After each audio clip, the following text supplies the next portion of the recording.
Deklarat për shtyp. Para seancës gjyqësore për projektin TIC Durrës. Sot në gjykatën administrative zhvillohet seanca e parë gjyqësore për padinë e përgatitur nga 14 familje të prekura nga projekti TIC Durrës, pjesë e një grupi prej 74 familjesh dhe mbi 100 të tjera që priten të preken. Sot nis gjykimi kundër shpronësimeve dhe prishjeve të pronave të kryera pa transparencë, pa konsultim publik dhe në kundërshtim me ligjin. Në këtë seancë përgatitore i kërkojmë gjykatës pezullimin e VKM-s 477 të datës 31/7/25 për pjesën që lidhet me shpronësimin e pasurive tona. Gjithashtu, duke qenë se zëvendës kryeministria, firmtarja e kësaj VKM-je, po hetohet nga SPAK, kërkojmë që në kuadër të këtyre hetimeve të pezullohet dhe të shqyrtohet ligjshmëria e këtij akti duke shmagur çdo pasojë të paparashikueshme mbi pronat tona. Së dyti, pezullimin e vendimit numër 7, datës 2/4/2024 të KKT-s, që miraton lejen e zhvillimit të projektit TIC, për pjesën që prek pasuritë tona. Ky vendim është marrë në shkelje të ligjit dhe pa proces konsultativ.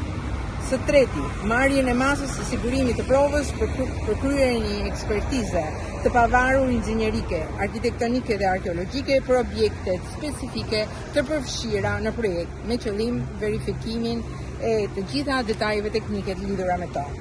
Së katërti, theksojmë detyrimin e institucioneve publike, Bashkisë Durrës, Ministrisë Kulturës dhe më shumë akoma e AADF-s për të vënë në dispozicion të gjykatës të gjitha aktet administrative, vendimet, procesverbalet dhe dosje teknike, pasaportat e objektit, mbi bazën e të cilave është hartuar, miratuar dhe zbatuar projekti TIC dhe procedurat e shpronësimit.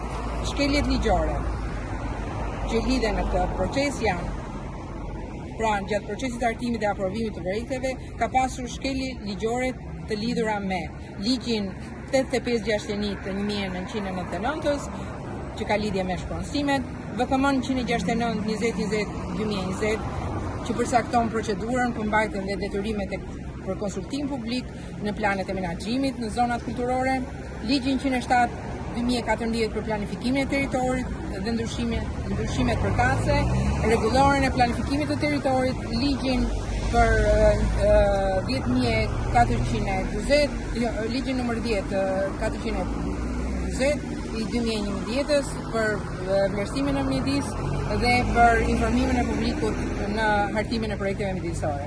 Qëndrimi ynë është: ne nuk jemi kundër zhvillimit, ne jemi kundër shkeljes së ligjit, prishjes së pronave dhe vendimeve të marra pa transparencë. Kërkojmë vetëm respektimin e ligjit dhe garantimin e të drejtave tona kushtetuese. Grupi i qytetarëve kundër projektit TIC Durrës. Faleminderit.